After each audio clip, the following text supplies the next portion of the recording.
Hey, yo. What's good, everybody? We are back with your post game show. What did you think about that game right there? Boy, it's nice to have a game where you winning. At one point, I just laid down in the bed because I was so relaxed and just unbothered. So listen, I wasn't as relaxed as you. I think I was. So I was a little bit relaxed because at one point I did towards the end of the game. I started to fall asleep on the couch. I'm not gonna lie to you. But early on, I was a tad bit nervous. This offense did not look particularly good. In the first half, we had a total of what I believe was two good drives. That was it. We scored 21 points, but we only had two good drives. As one of the drives, one of the touchdowns we got was only off for 10 yards, 1 10-yard play, after an interception by Brandon Stevens of all people. And he Yes, it ran was a that tip thing back. ball, but he was there. He was there, and he ran that thing back. He ran that thing back. Got some good yardage off his pick, but outside of that, it was a rough first half for our offense. Yeah, we put up points, but it was We two ran Lamar too two much. drives. Yeah, it was two drives with a majority of running the ball that got the scores. This team, the offense is still looking suspect. Can we still blame it on? Oh well, it's still early in the season. You're still trying to mesh and you're still trying to grow, or is it just bad play right now? Oh, there was some bad play calling going on. There was some terrible play calling going on. I mean, at one point we ran it back to back with Lamar. Like our running backs were getting 5, 6, and 11 yards per carry on average, and you run it twice with Lamar in the red zone. It was one of those situations where I kept looking, going, "Why aren't you handing Gus the ball by the end zone? Why is Lamar taking it?" But not that they were bad play calls; it's just questionable. I thought There the were whole bad play purpose calls. was to not run Lamar as much, but In week 12, don't get me 13, and wrong. 14, in week 12, 13, and 14, if something happens to Lamar, we're going to look back and be like, those were bad play calls, unnecessary hits. I mean, the refs don't protect our QB as it is. So y'all keep letting them see him as a running threat instead of a QB. When he does get these illegal hits, they're not going to protect him. They're just going to be like, oh, I mean, it's Lamar. I mean, he could have got out the way or done something. I mean, My they're thoughts going to start exactly. blaming the victim. My thoughts exactly. It was one of those situations where I started to see a little bit of Greg Roman in the offense, and it's a little scary. But I know Harbs. This is on Harbs, right? Because he did specify that the offense wasn't going to change too much. That we were still a run first team. But I just didn't realize he meant run our QB first. But we did get some good runs by Justice Hill and Gus Edwards, and even a couple good plays by Melvin Gordon. So the strength of this team, maybe it's because the way this team was built in the past, but the strength of this offensive line is run blocking. Pass blocking is not what they do. Well, you saying protect the Ferrari, but then you put him out there. You put him out there in a game of twisted metal instead of keeping his ass on the goddamn racetrack like he's supposed to be.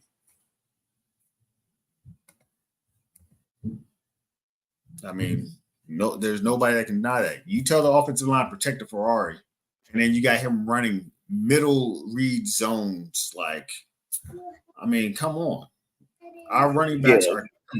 If you needed 2 yards, you have a 300-pound fullback, tight end, running hybrid, back slash offensive lineman. hybrid, a 300 pound hybrid back there.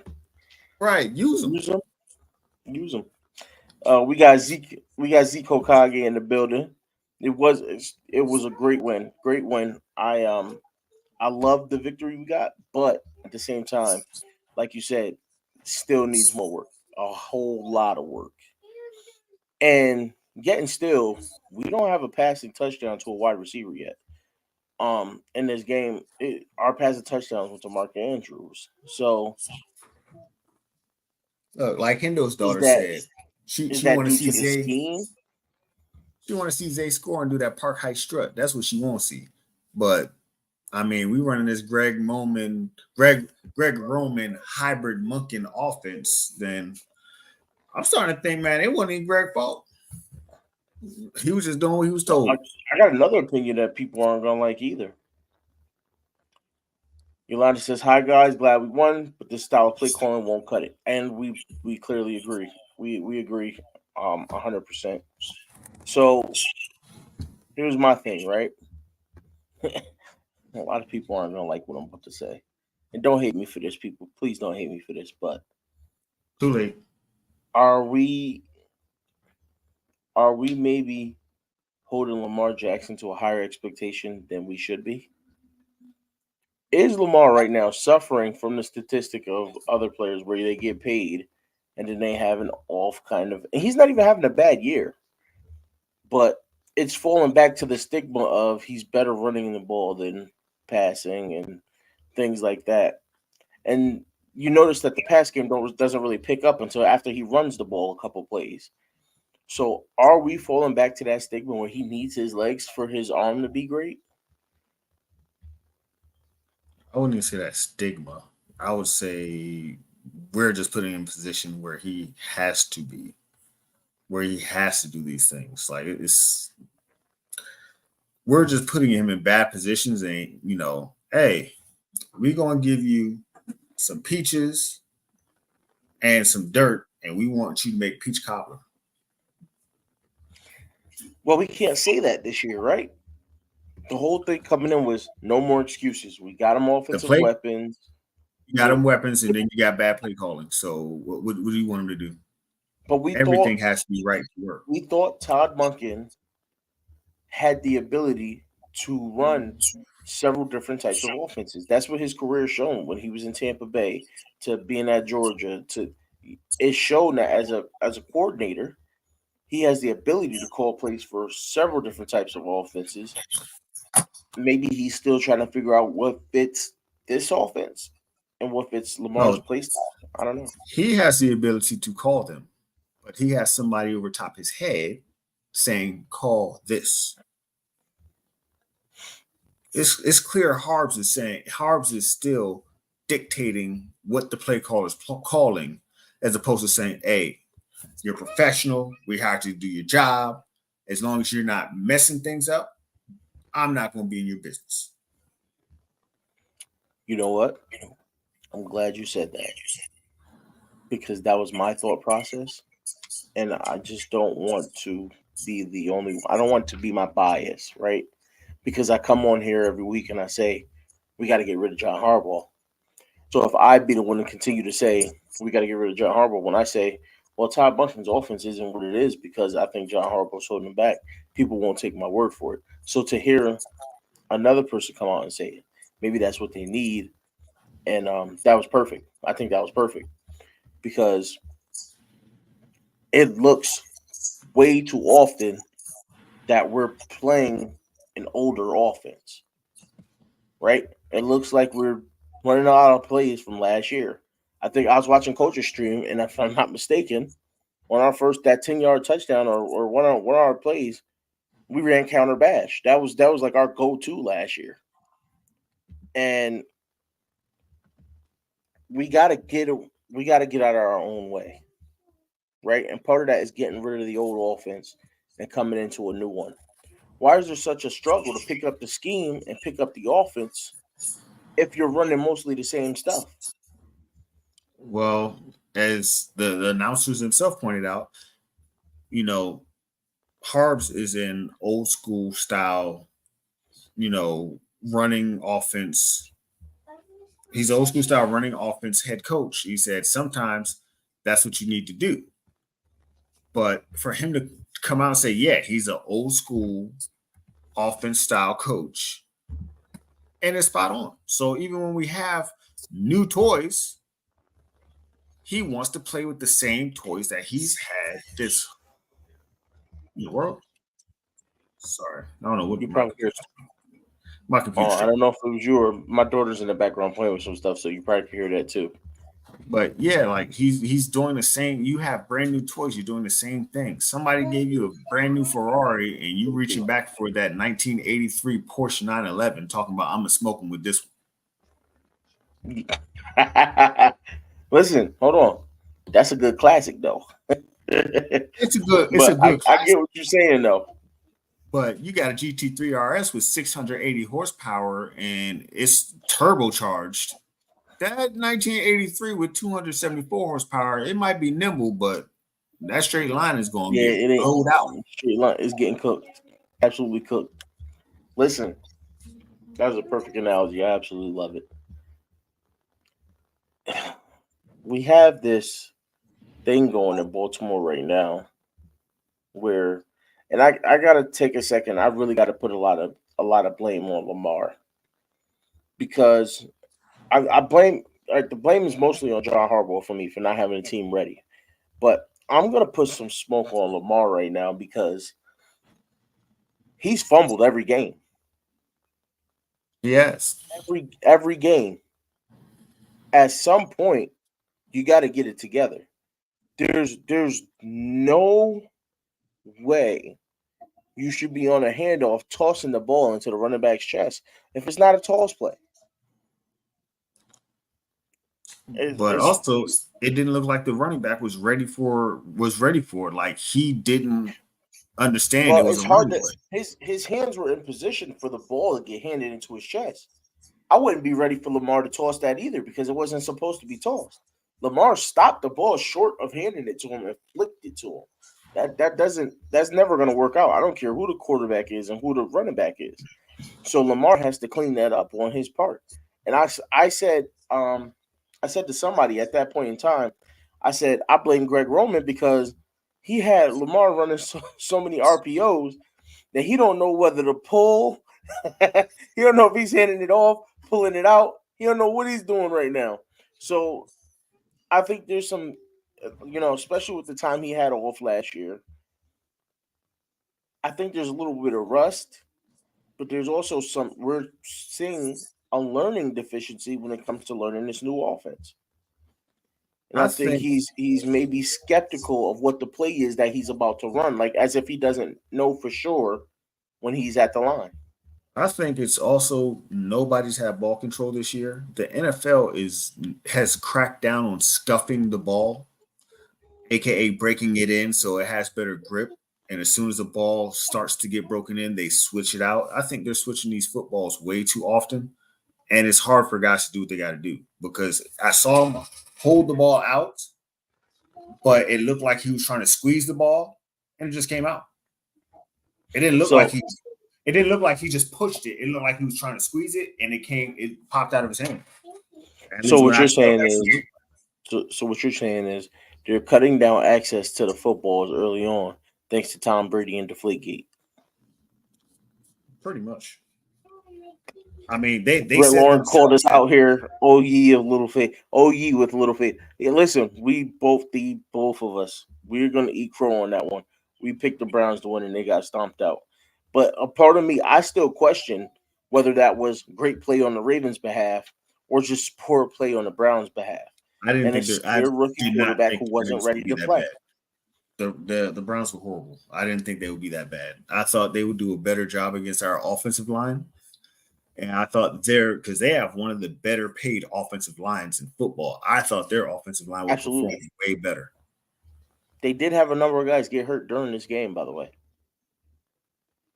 The fumbles must stop immediately. I agree, Yolanda. That's why I'm calling them out on it because They Lamar need to, needs to stop.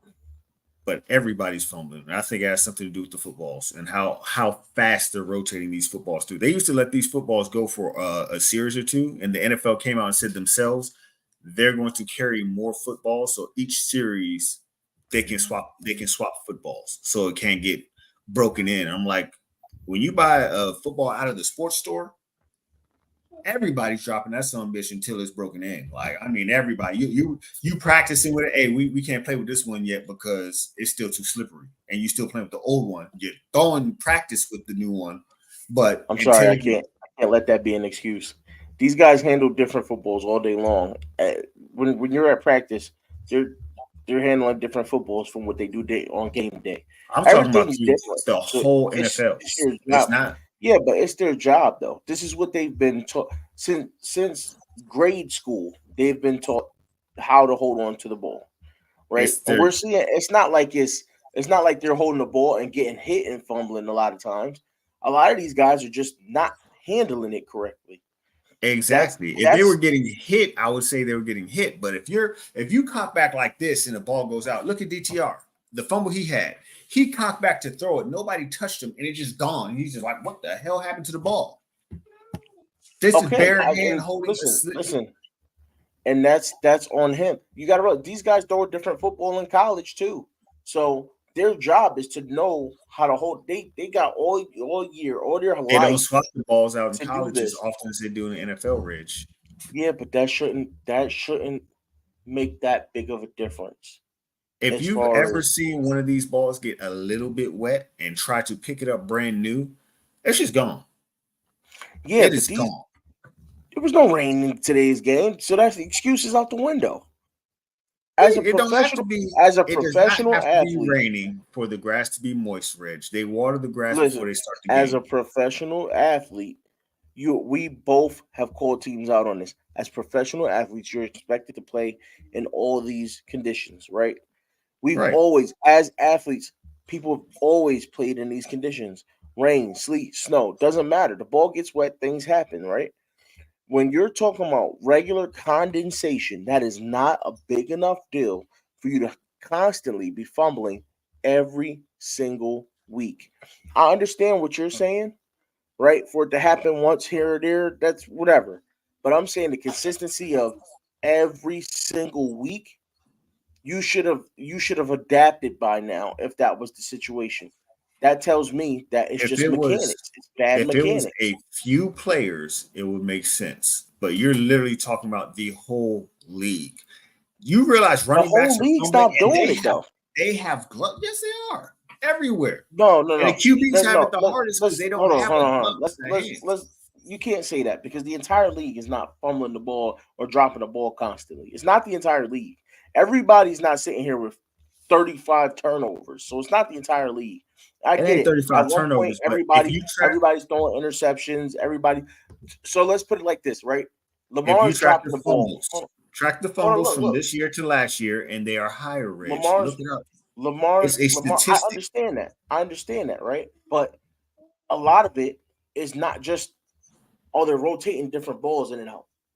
It's mechanics. These guys are careless with the ball. You can see it. Like you can literally see in mechanic. Lamar is having trouble putting the ball into his running back's pocket. That's that's bad mechanics. I can't defend that. I can't give him a pass because he's it's a new ball every drive. Who cares? Same mechanics matter, Mechanics right? matter, but if it is a He's still problem able of to throw the same type spiral with each of those different balls. So how can it be okay, that it's not affecting his passing ability, but it's affecting his ability to hand it off? That makes zero sense. it don't always affect everything, but when you have such a tight window, things happen. If you're talking about 2 out of 65 of his plays, he fumbled, then yeah, one of them's probably a fumble. Yeah, he probably fucked up in some situation or another. But when you have the ball out like this, and I see you go to squeeze your hand because you're losing grip of the ball and it pops out even farther, there's something else going on. The whole NFL, there's statistically the fumbles Yeah, from they don't this allow week. you to deflate the balls anymore.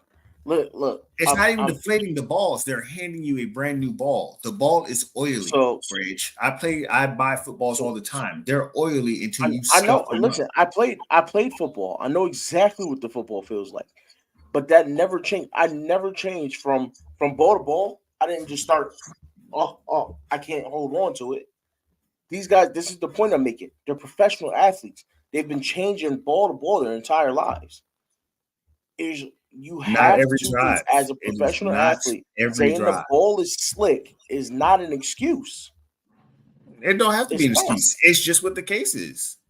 They have to. It's not though. They have But to it's get not it the together. case. It's not a You're slicker not ball. going. Listen. You're not going to fumble every single week because the ball's slick. Reg, you sound Every insane. week, every week, every week. You're not gonna get used to that at all by any means necessary. Are you telling me every game? So you're telling me prior to this year, right? I know they changed the balls out more this year than they're saying. But They prior to this changed year, them you're up saying they every didn't drive. change the ball out. So here, do me a favor. Look They up the changed. statistics. I literally Every told you time they changed I the need drive hold out on. every few drives or so last year, and this year they have switched to every drive. So every time Okay, you so punt do the me a ball, favor. Last year, I want you to look at if you could look this up on the first drive of every new ball. Did somebody fumble the ball? Because if not, then what you're saying right now has zero effect. Because guess what? that's Every not few true. drives when they got that new, yes, it is because every few How's it drives going to be when they true got if that they new don't ball, it fumble was a every slick drive? ball. Now you're not listening. Now you just simply not listening. You making stuff up at this point. You just said they Because got if a you're new ball telling me, every drive. okay, and that means if you make the slightest mistake, it falls out. That doesn't have to do Okay, with so listen. carelessness. That has to do Hold with on, hold being on, human. Are you telling hold me on, that I hand this ball off 100 times just because I do it all the time? I won't mess up one time? hold on. Listen. That's the point I'm making. Yes, people mess up one time, but it's been every week. That's mechanics. That's just Yeah. bad mechanics when you And consistently versus the doing it. Texans, he caught it, he went to throw it, and the ball went this way. You think But he he just didn't also care he was fumbled. about to He throw it? also fumbled on against the Texans on a handoff. Bad mechanics. He's done it. He's fumbled a handoff every week. That's why I'm saying it's bad mechanics on his behalf. You can't consistently It fumble a hasn't been the handoff. same. It has been the same way every week. He hasn't fumbled a handoff every week. He He hasn't go back and fumbled. please go back and check it because he's fumbled a handoff every week. If you're He's telling had me other he fumbled a fumbles, yes. handoff every week, I need you to pull it up. I'm not going to do your He work for he you. fumbled a handoff every single week. You have to go back and watch the tape. Go back and watch the tape. He fumbled at least one handoff every week. No, Remember, against the I Texans, don't believe he that. had two fumbles, one on his own and one that was a handoff. Against which one when we played it the second week, he had two fumbles. One was a handoff, Who we played in the second week? one was of his own.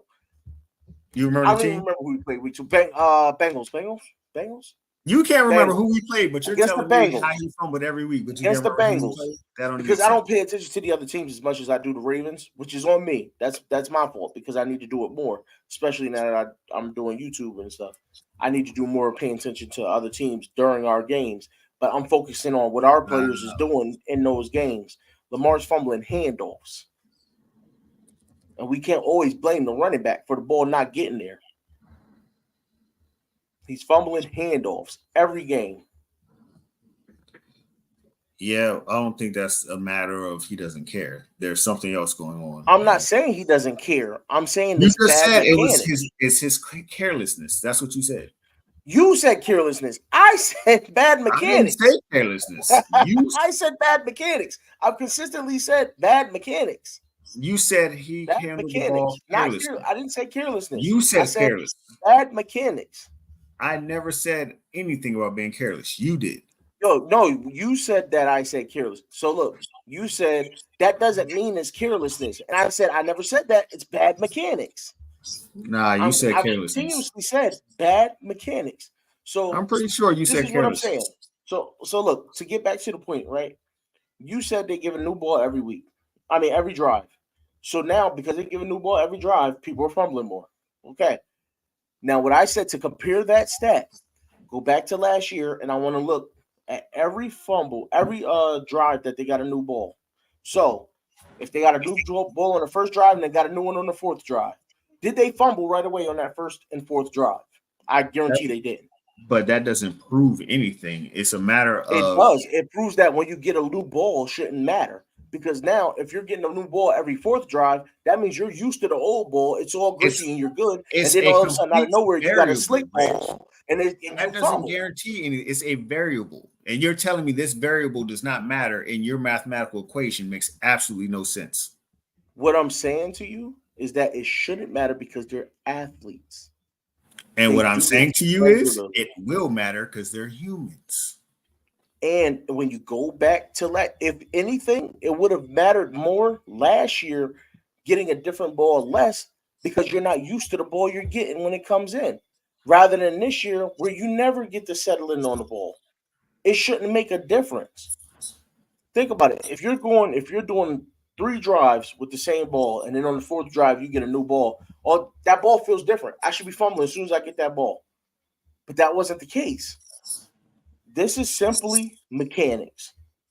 Bad Your mechanics whole on Lamar's argument's behalf. illogical. That's all. Your whole argument's illogical. Because when DTR did it, it wasn't mechanics. He was a rookie. He I literally didn't say popped out it the front wasn't ball mechanics. He and was it a was. rookie. I said that was his fault for not holding on to the ball. I said he should have held on to the ball. You said it. You said it was because the ball was too slick and popped out his hand. I said so he still has to hold on to the ball. I said I get it. The ball popped out. If you want to blame slickness, whatever. But I think he should hold on to the ball. He's been Oh, doing so this it, his whole so life. you He's been you are scrambling and you're throwing his fine. whole life. Your You're job is to fine with hold the on to the ball and slickness throw if it. it's DTR. Okay, cool. That's all right. Because you want, I said it's okay if you want to use that as an excuse, but not me. I said he has to hold on to the ball. You're professional. You've been doing this your whole career, your whole life. A lot of these dudes played football since they were little kids. You're always taught how to hold on to the ball. I understand every once in a while, if you fumble every once in a while, like you said, if it's happening every once in a while, then it's like, okay, new ball, a little slick. I can understand it happening every once in a blue moon.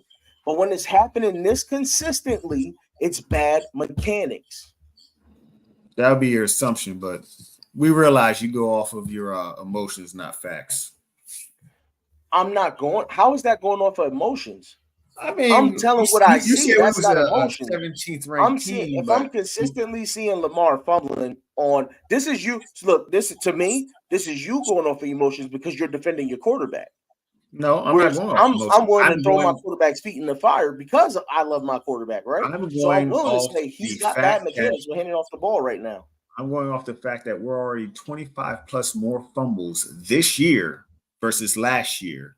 And the biggest change I can point to is now you're changing the balls every single drive so players can't get used to the ball. I didn't say, Okay, so Lamar shouldn't this handle is it what I better. brought up. I'm This literally is where I saying brought the up the. whole NFL has a pandemic of this issue since they've made that change this year. But But this is you're arguing hold with on. me But that this is what I I'm brought giving up you a pass. before, and you told me it didn't make sense, but it does make sense, right? I said if that's the case, then every time they got a new ball last year, there should have been a fumble. And I said specifically, it's not going to make you fumble. It's going to give you way less of an window for error for you to fumble. And yes, That's you not what you said said. that doesn't That's make. not what you said. I You literally said said the that. fact that they're changing the ball more often is the reason for all the fumbles. And I said if that's the case, then every time they changed the ball last year, there should have been a fumble. And you said that's not logical. I said, yes, it is. Because the factor is still And changing again, the football. This it is is why a I'm making a point variable, of as it's I got to be said. mechanics. It's a variable, as I said. But you over here Okay, so yelling you're over saying me it's a instead of variable. listening. All right. So look, this is what I'm trying to say to All you. right, If Skip. it is a Okay. variable, if it is a variable, right? If it is a variable, how has he not fixed his mechanics to adjust for it? It's I don't know. you I know don't the know, ball is Skip. a You little tell more me. slick. If you know you feel like the ball is a little more. If Lamar comes out and says the ball is a little more slick because they change it all more often, so getting the ball to the running back is a little bit of a trouble for me. Why have you not done something to fix it? Put on the fucking glove on your left hand if you have to. Why not So do they're gonna something? know. So what you want to put a glove on? It's a running play. Let me put a glove on. Let them know that it's a running play. No, just play with the glove on your left hand. He hands off with his left most of the time. Why not And just he keep passed the left ball hand with the both glove hands. on? You saying, He doesn't he throw needs the to be ball with his patient left with hand. that? He don't throw the Lamar's ball not a with his left left-handed hand. quarterback. But if He you're doesn't not throw the ball with his comfortable left hand. with a glove on your hand, it does not help. But this is what I'm saying. If you're saying that the situation is that the ball is too slick, so everybody's fumbling, why not do something to correct it? If Lamar feels that the ball is too slick, so it's causing him to fumble, why wouldn't he do something to correct it? He may be doing something to correct it. But again, I didn't say Lamar's to blame or not to blame. I literally said the fact that they change the ball so often is making it difficult for people across the league. Okay, That's so literally what I said. That's I'm all just I gonna said. say because my whole purpose was My whole thing was it's mechanics. I'm just gonna stick to that. But I get what you're saying. I'm just gonna say it's bad mechanics on Lamar's behalf, and he needs to fix it. Slick balls or not, he's got to fix his fumbling because it's not just when he goes to pass. It's not just on it's on handoffs as well. It's when he runs the ball. So he's got to fix his mechanics with holding the ball. We saw him do a run play where he's running and he's holding the ball like it's bread, like it's a loaf of bread, and it got knocked out of his hands and he fumbled. So he has to fix his mechanics with holding the ball in general for this team to get better. That's that's just my standpoint on Lamar Jackson. I feel he needs to fix his mechanics overall because he did just get paid $260 million. We need you to play like you did to deserve the $260 million. If the Ravens are going to win the championship, it's going to be on the back of Lamar Jackson. He can't fumble like he has done every week. That's my problem. That's my problem with Lamar Jackson. He's I need him to continue to grow. Don't get stagnant. And I need this offense to grow. I need Todd Monken to grow. I need a Harbaugh to grow. And Harbaugh is going to be the hardest because he's the most stubborn of them all. Right? He's an old soul who doesn't understand the game of football from the proper standpoint. He understands the game of football from a special teams coaching standpoint, but he is not growing as a head coach. He's been stagnant. He doesn't his word doesn't reverberate with the team very well anymore. I think people take what he says and just says, "Who cares?" So John Harbaugh needs to go. It's time for the team to make a change. Something has to happen for these guys to win the Super Bowl, and it's time for them to win the Super Bowl. Hendo's in the building. What up, Hendo? Rogue Pod. I'm pretty sure he's doing a show later on tonight. He does a post game show probably around 6, 7 ish. I'm not really sure. Hendo, drop it in the comments if you can, because we will be there, sir. Um, my wife just stopped by. Hey, babe, you hear Lola in the background, right? What you mean? Nah, sir. You doing the show tonight, sir? You doing the show tonight, sir? So next weekish. No, tonight. So, what other takeaways do you have from this Browns Ravens game? Well, unfortunately, our defense is better than we thought it was. Why you say But unfortunate?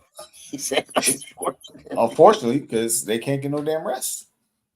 They get 2 seconds. They make a good play, they And stop the people, and the next thing you know, 3.5 plays later, they right back on the field. 35 seconds later. I'm surprised they held up as long as they did, as great as they did, because it's like, hey, we got a 3 and out. Offense is coming on the field. Offense, hey, we got you 2 plays. Hey, come back on the field. you know what? I'm gonna give, and I don't even think it's because of the players on the defense.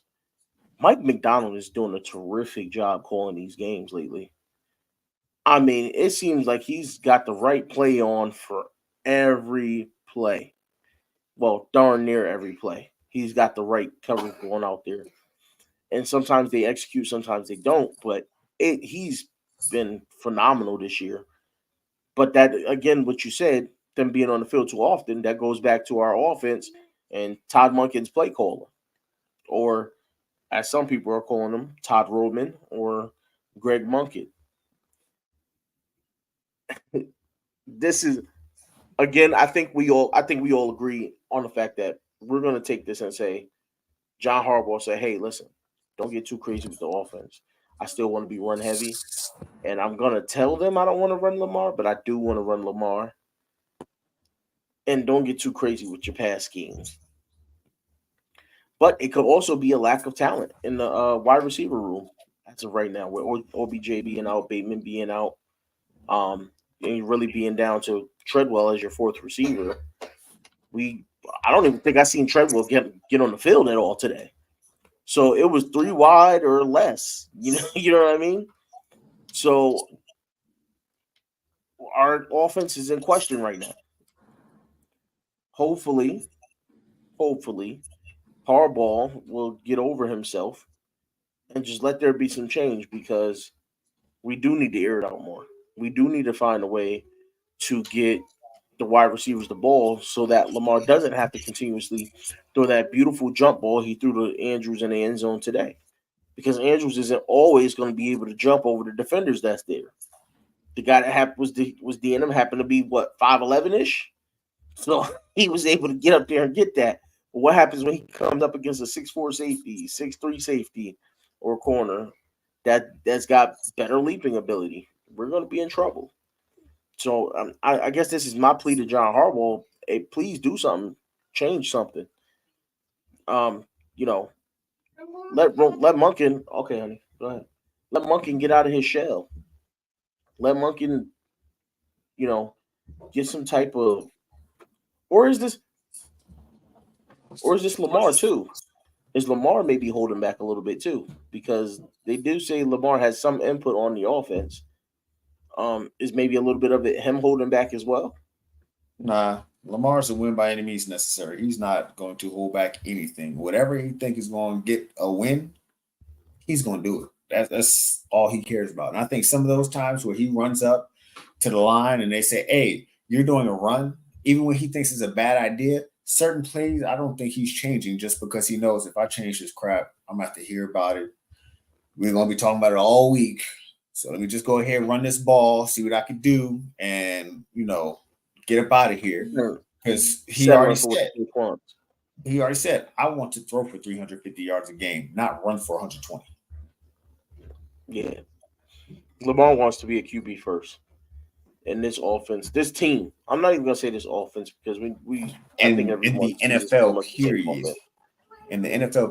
he wants to be a quarterback. Whether it's for But this team, the next 20 years, he wants to sit back, throw the ball like he knows he can, run if he wants yeah, and needs, and get out of a game with a victory. yeah. What I was gonna say was this team kind of doesn't want to let him be that, and I don't know if it's because they want to. Maybe Harbaugh, that whole zig when they zag thing. It really resonates with Harbaugh and EDC is what I'm saying because Harbaugh continues to, no matter who wins the championship, how they win it, passing for who God knows how many yards a year. Harbaugh still says we're going to win the championship running the ball. It's like no, we're not. The year we won the championship, we didn't win it running the ball, but you still Somebody insist on trying to win the championship running the ball, Harbaugh. somebody in coach's stream specifically said not 2019 proved that you can be an explosive offense running the ball. And my response to that was Derrick Henry's been running the ball for two stacks for about 3, 4, 5 years now. And Facts, Tennessee is a terrible offense. facts, If you ain't facts. got balance, it's a waste. 2019 was an outlier because we had the pass game to match the run game, right? Hollywood happened to go off that year. Lamar was the best passing quarterback in the NFL that year. Roman got lucky with that offense that year. That's really what it was. Roman No, got lucky with that offense that he year. called a good offense and then he got cocky and figured we're the best running team in the league, so I could just run and not worry about the offense. He stopped balancing anything. We didn't even run a 55-45 offense. We ran a 65-35 offense for the next 3 years under Roman. I can, Jay, if you want to hop in here, I could drop you the link. Just say the word, Yeah. sir. Yeah. Did Carolina win this week? I just want to know. Inquiring minds. I'm about to drop in the link right now to explain what's going on with Carolina.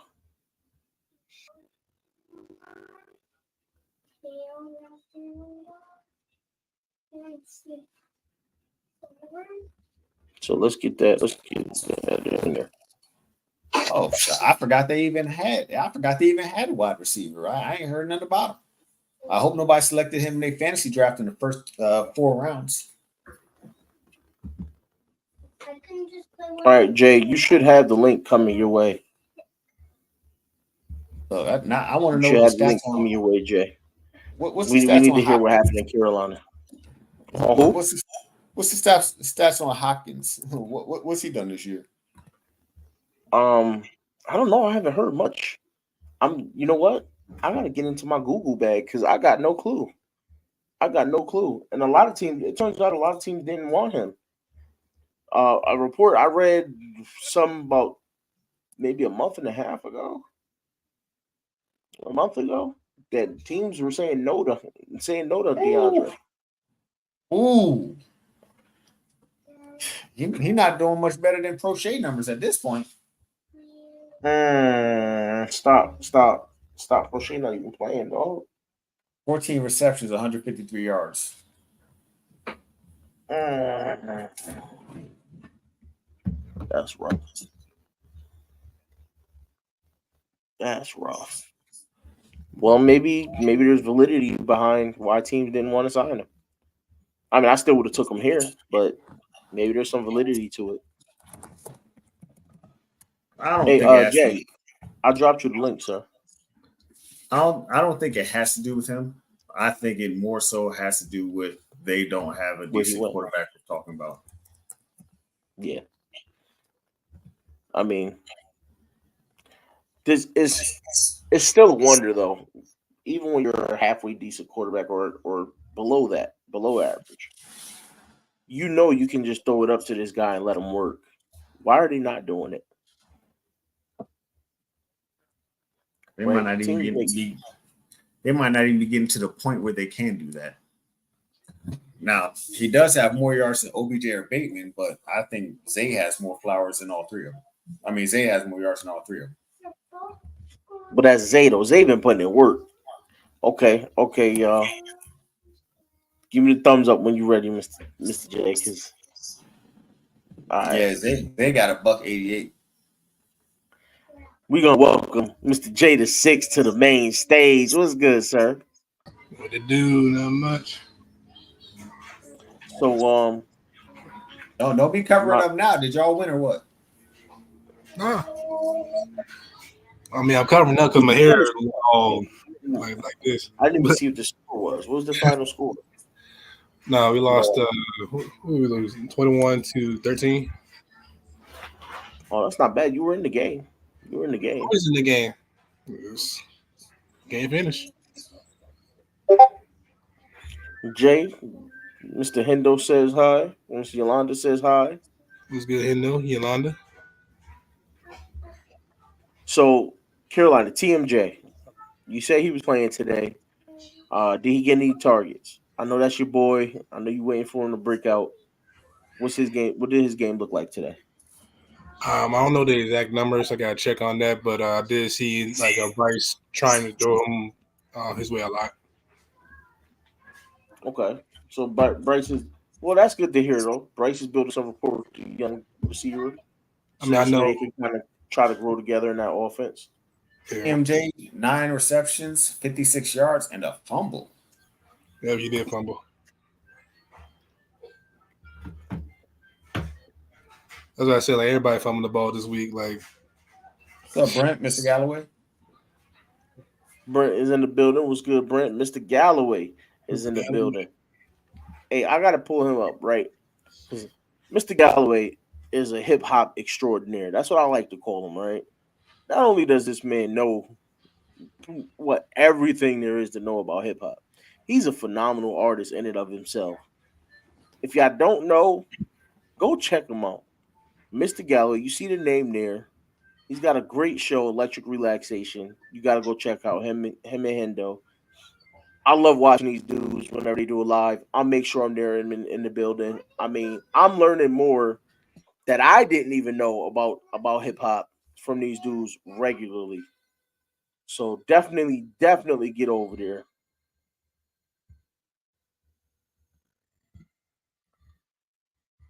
But what are you doing? Y'all hear that screaming? So we got Halloween decorations up, and my daughter's over there playing with one of them.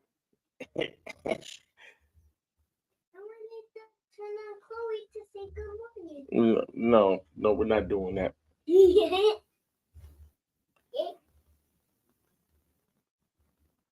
Hey man, big ups to you. Big ups to you, Dre, man. Big ups to you for real, for real.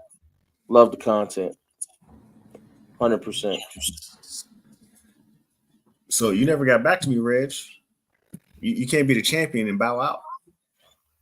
Be the champion and bow out of what? I mean, did you want the merch? Did you want the random Oh surprise? I yeah, mean, yeah. what's up? So listen, I didn't get back to you because I was when you told me that I was out to eat with the family last night. It's our oldest daughter's birthday today, so we took her out last night to eat and then to another spot for dessert.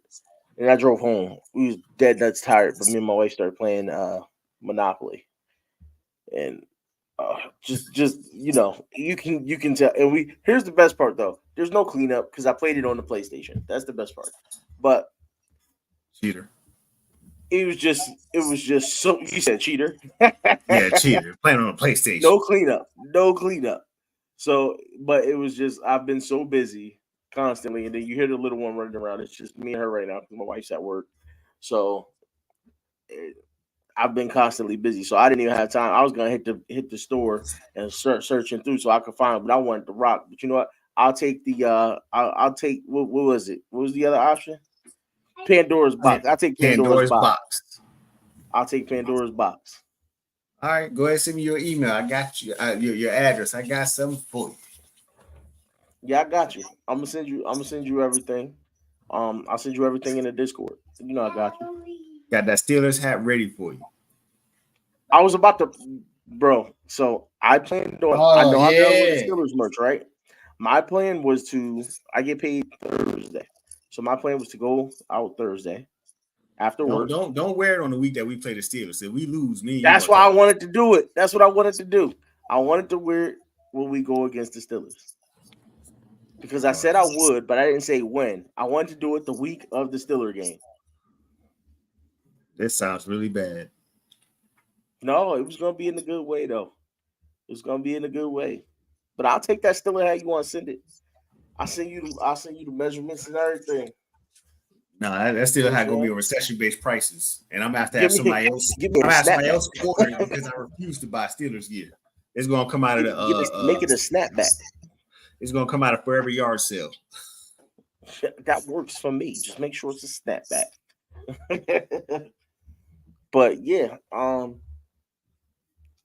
planned on wearing the Steelers gear for next week's game. I was gonna go out and start trying to find the gear to wear. I want to pick out a T-shirt and I want to pick out a hat. So that was gonna be my plan. But I was gonna get one of the winter hats like with the ball on top. I was trying to find one. I've been trying to find one for the longest. I can't find one. You get a pom And pom then hat? yeah, and I've been trying to find one for the longest, but I can't find it. And then I saw one on like Amazon, but it said it would take forever to get here. So I was like, I'm not gonna order that, waste of time. It's gonna be I too mean, late. it probably moves like their offense. I heard the QB got hurt today. I don't know how bad it was. Well, So it's probably gonna be moving even slower.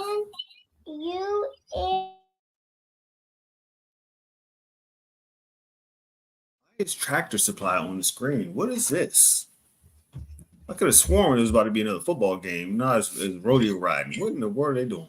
yeah, I see that too. I got the same thing. I don't know when the other. Here we go. I got Dallas and New England on. Yeah, that's what they got for here too. Since that is what's on. First off, the Ravens. I'm phenomenally like proud of their defense because they're and Geno Stone.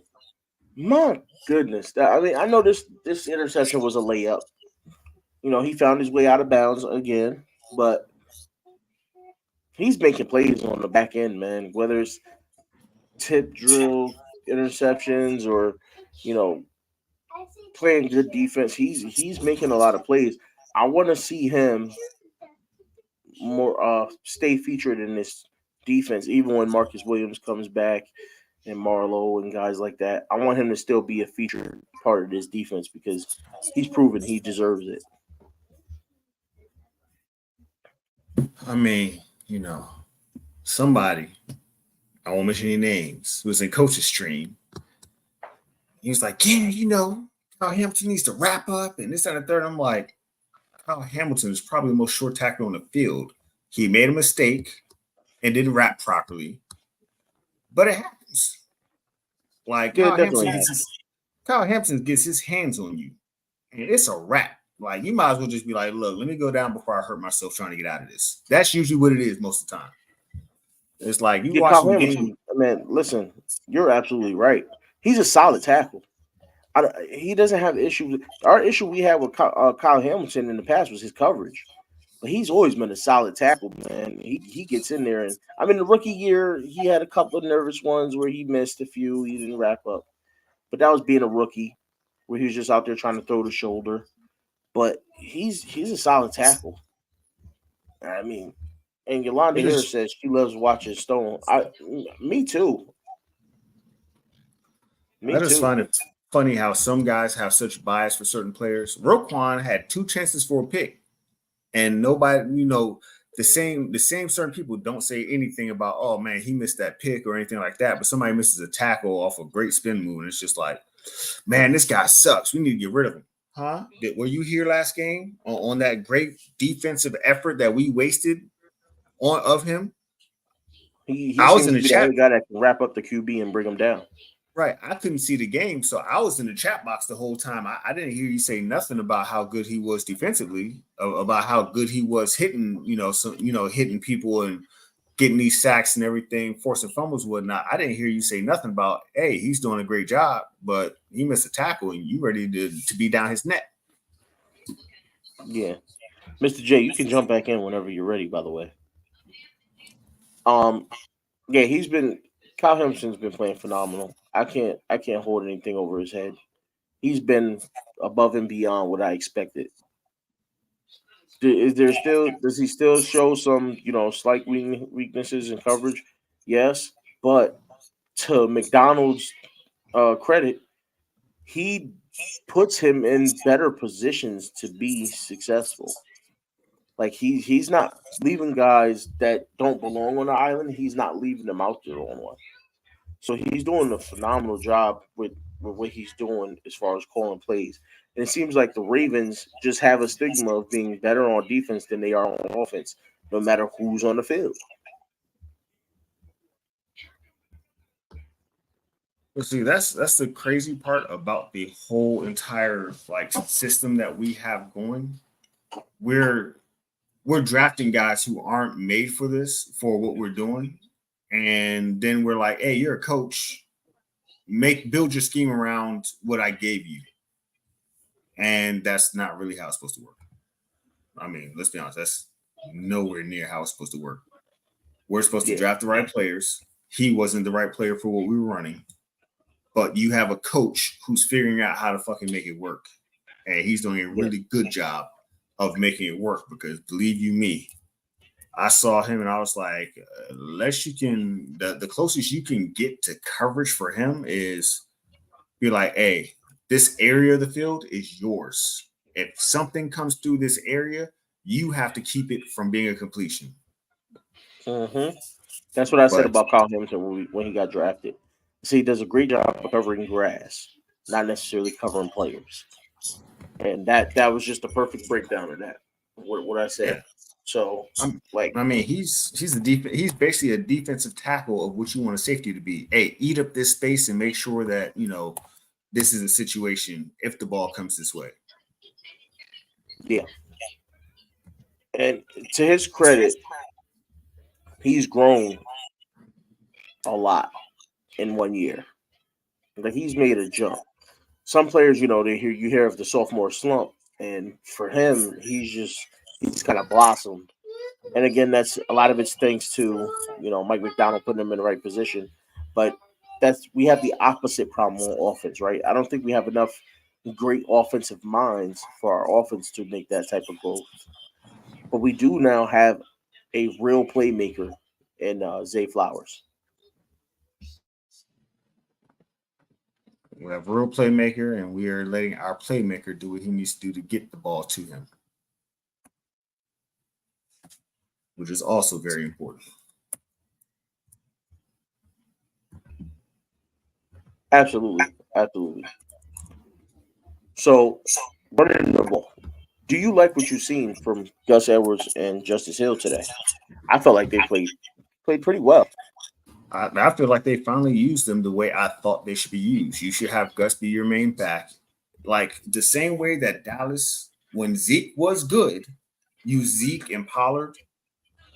Is the same way that we should have been using them. And it's like until this game, they refused to acknowledge Gus as a potential starting running back in this league. Like it's been a while that I've been like, yo, let him do what he does, and then you can vary other stuff around it. Because if you think about it, if you look at what they did today, they actually threw him the ball, and Yeah, that's crazy. They you gotta actually let him. threw him the ball, and I was thinking a long time ago, like y'all should at least throw it out to him, make people respect that that could be a situation that they could be in, and when they get in that situation, they got to realize, like, yo, if we let him get out on the edge with the ball and our cornerback is who's left to try and defend him, it might not be such a good look. So if he goes out there, you need to send that Mm-hmm. linebacker out there, or your cornerback is going to be in a not too much of an enviable situation. He's gonna be the next passenger on the bus. He going to have Listen, to make business decisions. yes. Listen, on that long Melvin Gordon run, am I the only one? Actually, I know I'm not the only one that felt like if that was Gus or Justice, they would have scored. They would Like have cut it back, hit the guy in the chest, and they would have scored. He literally just they ran. would He have scored. basically he pulled a Geno Stone on that one. Yeah, like he found the sideline. He was He like, got to the "No, I'm 5 not and was gonna do like, that." all right, I'm just going to die from here. Hope this guy don't push me out. And if he do, I'm Yeah, going back to the sideline anyways. I'm tired. yeah, he was gassed. He had nothing left. By the time he got there, he had nothing left. He was gassed. He's like, "I'm just going this way and make this dive." He was really running for the pylon. Like he was like, "I'm gonna just dive. I got to get close and dive. That's all I can do." He was gassed, but I definitely looked. It was like, yeah, if that was Gus or Justice, it would have been a touchdown. But even Justice is showing that he's kind of lost his step. He's not as fast as he was before he got hurt, before that Achilles. And I don't know if it's because he put more weight on, because he looked like he bulked up. So I think when he bulked up, he might have lost his step, I but don't he think it's still got good Achilles. enough speed that he would have scored. I think it's his toe. Yeah, that Yeah, turf because toe. remember he messed up his toe. Because even what's his name, the Brian is it Davis? Brian Davis, the announcer. He used to be a corner, and he was saying like he's not even able to cut the same like he normally does. Like remember that run that he had? He cut and he fell. Yeah, yeah. So he's like Early that. in the He game. thinks that toe, that foot is still messing with him because before the turf toe, I remember he hit one hole and he cut it up and he just took smooth off. And I was like, okay, bye. Yeah, yeah. He still got significant bursts, but he did look a little slower this week. But it could be the toe. It could be the toe. I didn't even think about that. So that's a great catch on your part because I didn't even think about the toe. I'm sitting here like, oh, he's back, he's Score healthy. that. Look, Score that. so you're absolutely right. Sorry, I had a fantasy football moment. I got the Cowboys defense on my fantasy football team. Actually, I'm playing coach this week, and I got the Eagles defense, and they did not do what I expected them to do against Washington, and that hurt. I, I was I was playing coach and the Cowboys hadn't played, and he was like, "I'm spanking B2. It's about to be a loss for you, buddy." And then then the Cowboys defense played against the Giants and scored them 2 touchdowns and all them picks and whatnot. I came back and beat them by like 12. I was like, "Yep, got him." Right now, coach putting the boots to me right now, but Well, I hold on. still haven't had. Didn't you got a first I pick in still the haven't had. draft? Yes, he hasn't played yet today, so that's what I was just about to say. Pat Mahomes and Brees Hall still haven't played yet today, and they're playing each other in the same game tonight. I also haven't had Tyler Lockett play yet. So I got a number of guys who hasn't stepped out there. For him, he has Darren Waller left, and I think that's it.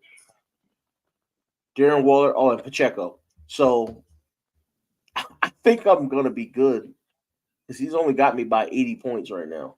So I think once Pat Mahomes comes out there, Brees Hall, and then Tyler Lockett, I think between the three of them, I can get over 80 points and win that matchup. Because Pat Mahomes is, I mean, he's good for at least 50 to 60 points by himself. So, and then Brees, the Jets are going to have to use, like, I keep looking at the Jets and I go, why isn't Brees running the ball more? They have to use Brees Hall. They have nothing else. They have no quarterback. And then another thing that hurt me today was T. Higgins got hurt in the Bengals game. He went out early. Yeah, T. Higgins got hurt today. He went out of that game early. I don't know. I just saw that he went down. I just saw a thing. I got a message that T. Higgins was out.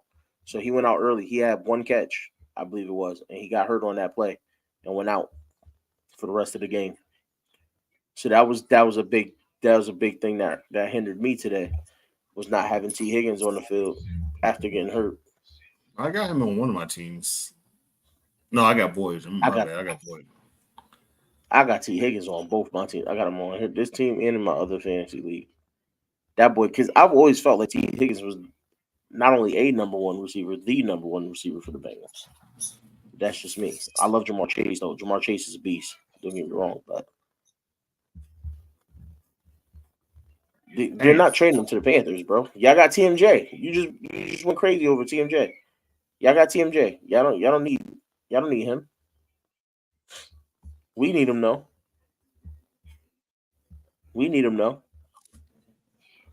Baltimore get him. I believe it too. Imagine that, T. Higgins and Zay Flowers. Oh my goodness! Look, you gotta have a fast cornerback. You gotta have a tall cornerback. What are you gonna do? And there's nothing to do.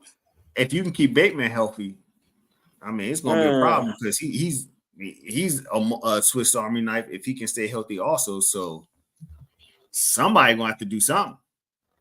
And Mark Andrews. Woo-wee. Nah, we might move Don't on do to that, likely or Volacek at that point. Don't do that, Jay. I'm not going to let you sit here and say that wide receiver 3 and T. Higgins is a great pairing. You're not going to do that. But you know what's funny? He ain't come on camera and say that. He did. He actually snuck out the back door. Right. He ain't say it on camera. He snuck out the back door and left the stream. He had every chance to defend his Panthers, and he was like, "I'm out." So if Kedrick Golston scores a touchdown, scores a 2-point conversion, does that help my fantasy league? I'm just, asking as a person who has him on my fantasy. I have the whole Cowboys defense on my fantasy team. That should count for me. I'm gonna be defensive touchdown and then a defensive 2-point conversion. I mean, I'm in these streets, but I'm not sure. I would think so, though. How you get the Dollar General? You was in the house a minute ago wearing Dollar General colors, though. He had that yellow on, didn't he? Hey, I just let it go, bro. Don't if he say he had Dollar General, throwing up the quotes here. If he say he had Dollar General, then he had Dollar General. I don't know. I think he just wanted to get out of the stream because he know TMJ ain't worth a penny. I said a year and a half ago, y'all should trade Stanley. We should trade Stanley. So that's that. Bateman, I feel like we shouldn't have drafted him in the first place. We should have drafted the other wide receiver. So, yeah. So, Ronnie Stanley is another guy that I said to trade years ago. When that whole thing was going down with Orlando Brown Jr., I said, trade Rodney Stanley. I know we're gonna eat a lot of cap for that if we would have did it back then. But I was like, one guy is usually healthy and the other one isn't. Keep the guy that's usually healthy. Right. When they said, looked at me like I was stupid. You kept the healthy guy and traded the hurt guy. I mean, you traded the healthy guy and kept the hurt guy. Yeah. Okay. I mean, it makes sense. We drafted Ojabo after he pulled his MCL. MCL, ATL. Yeah, he tore that thing smooth off the bone. Smooth off the bone like a goddamn look, like a Like some fall off the bone ribs, boy. right. And then you let the And we mice was come like, afterwards yeah. to chew the last little bit off. Yeah, and then we was like, yeah, you know what? We gotta take him with this second round pick, though. Next year They we're thought gonna they be did the fine. move with that too. They Yeah, they thought said they was it for that move. next year we're gonna be fine. He was Really? like, yo, No, we got 2 first round picks, huh? right. And then we drafted the lineman in the 7th round. Oh man, listen, Voorhees, yeah. Look, he just said it too. Voorhees also tore his ACL. So this just became what the Ravens do, man. They're like, oh, you hurt? Don't worry about it. We know you'll be better. Come on in. Come on in. And it was the same thing with Tylan Wallace, right? Tylan Wallace was coming off of, I believe it was ACL tear the prior season, and then he had a halfway decent season. And we're like, oh, let's draft him. He's potentially going to be a monster. And he's potentially been injured. Like he hasn't had a career. He's been injured. And none of us will ever forget how long we kept Iman Marshall for. Remember Iman Marshall? That man never saw the field. I don't think he saw a preseason game. What about Tavon? He got injured every year except for the year that Oh he my needed to get a goodness, contract. Bro, this team. He was like, Tavon gonna be back next year. He gonna be on fire. Then he started being good. Yeah. He's like, yeah, we gonna resign him. Next thing you know, he gone. And we like, oh, so we paid him all them years just so he could go to somebody else and make money. Okay, yeah, okay. No, it's crazy because this is just a Ravens pattern. We are snake bitten. This franchise is snake bitten when it comes to injuries. And then they do a bad job of figuring out which guys are the injury prone guys and which guys are, hey, it was a one off and he just needed some time to heal. Listen, bull. Justin Herbert just rushed for a touchdown. Where they do that at? How y'all let slow, lanky, and can't move run for a touchdown? Oh, listen, Herbert ain't that. Never mind. I was gonna say he ain't that slow, but he's pretty slow. These are professional athletes he's after. Okay, he don't have to be that slow, but they should be that fast. This is factual. They just didn't see it coming. It's just like when Tom Brady used to run, right? Well, I'll never forget when Tom Brady juked. What do you mean another? Ryder Lacker. It just popped on my screen, so I don't know if it's his first or his second Hendo, but I mean, I saw that he ran for a touchdown. I mean, I'm in a good mood, but that almost ruined my life just now. As a matter of fact, let me be right back. I gotta open up the blinds and whatnot, let the sun in this place. No, I dig it. So I don't know. That's another team that's in question right now. Is the Chargers. I expected them to be a lot better than what they are right now. I think everybody expected the Broncos to be better. And the Broncos, man, that's just a sad story at this point.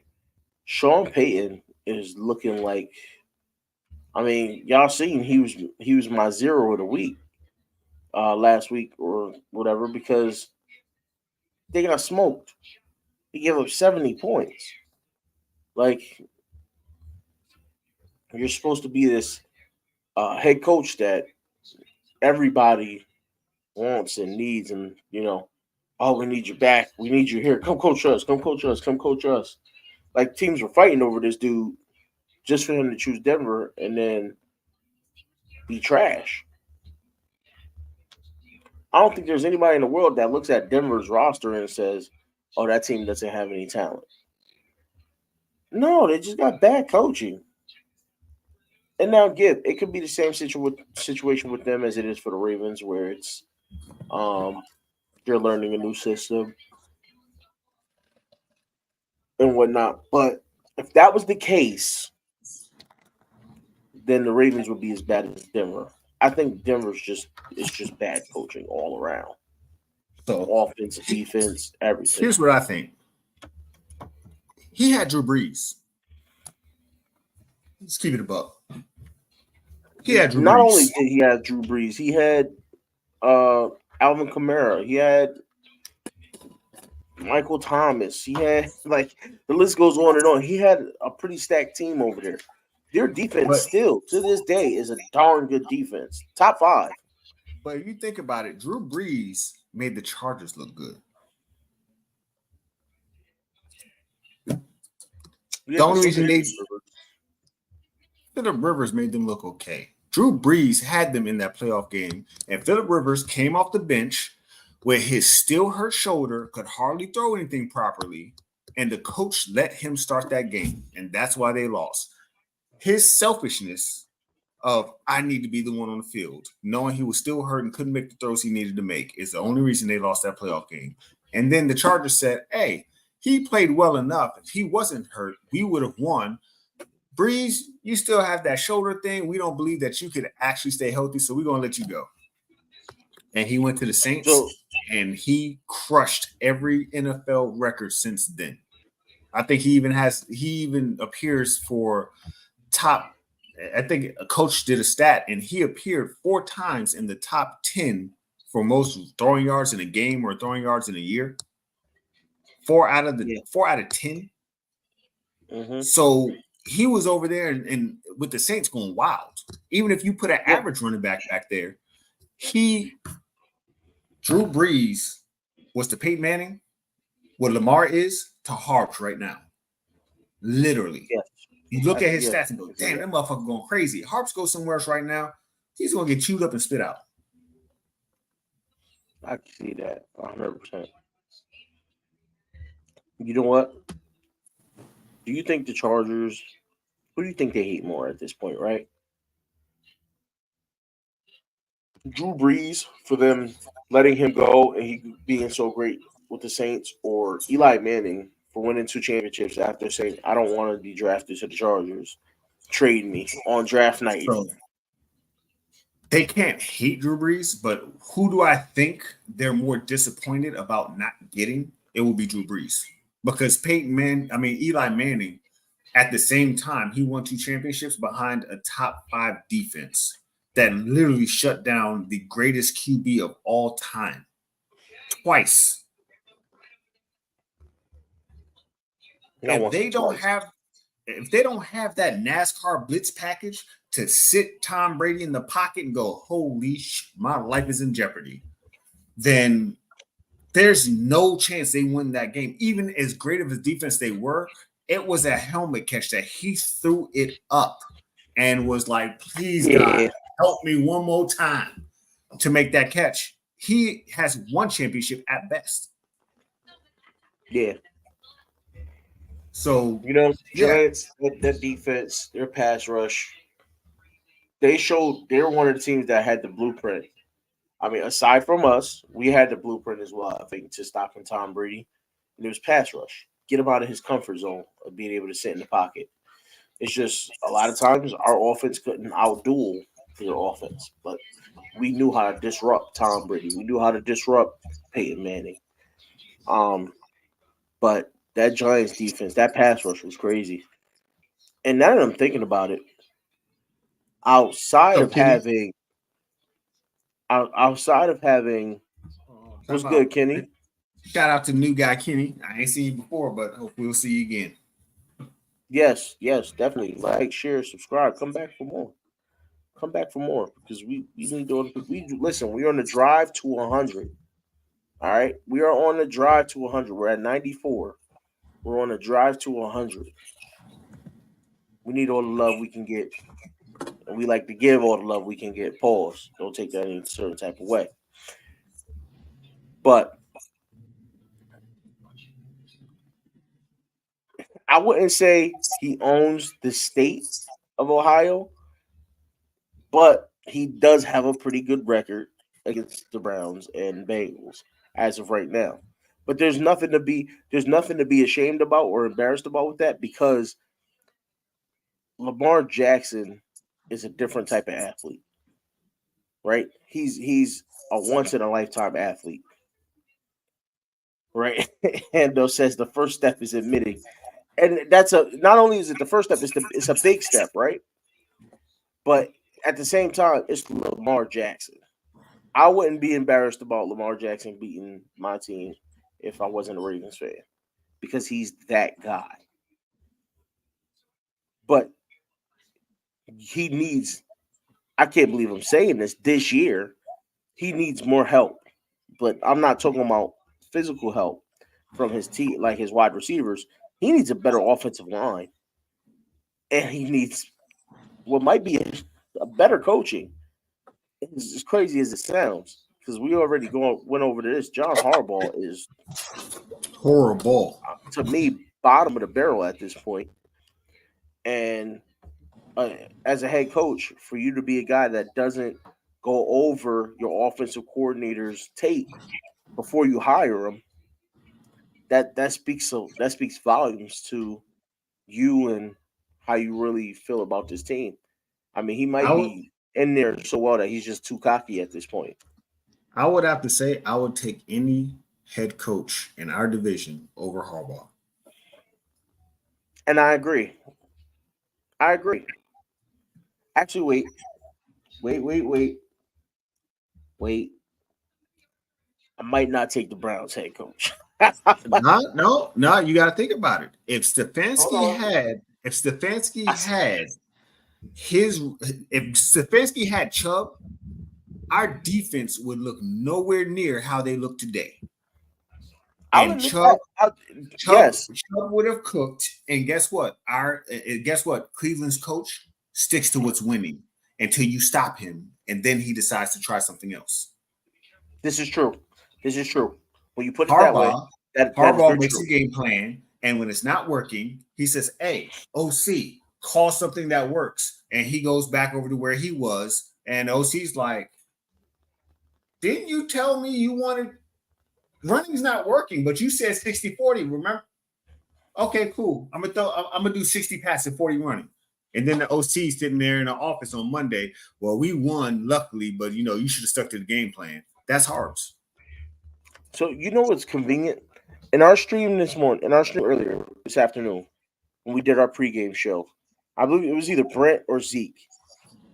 Asked the question of what injuries can we take advantage of that the Browns have, right? And I said they might end up taking advantage of our injuries instead. Well, that's exactly what happened. We took advantage of them not having their star running back. We took advantage of them not having their star quarterback. Right? I know some of us. I know we're at a point right now where we question whether Deshaun Watson is the Deshaun Watson of old, but the new Deshaun Watson would have played better than DTR did today. But wait, there's more. I told you, O and O being out, we'll have better outside linebacker play, more discipline, better outside linebacker play, and we had it. Yes, you did. Yes, you And did, it's not and that's that they're exactly what horrible happened. guys, it's that they do not understand the game yet, and they're making simple mistakes. Coach showed a play where he was like, Ojabo's peeking inside when he's an outside guy. Ojabo put his whole body inside, and as he's doing that, the running back's going outside at the same exact time. And by the Yeah, time he gets his body straight, he's still engaged, and the running back's 5 yards down the field. yeah, I And saw if that. he I would saw that have tape. peeked outside like he was supposed to and let Roquan and PQ do what they're supposed to do and cover those inside gaps, we're fine. This play doesn't run for 17 yards right off of your mistake.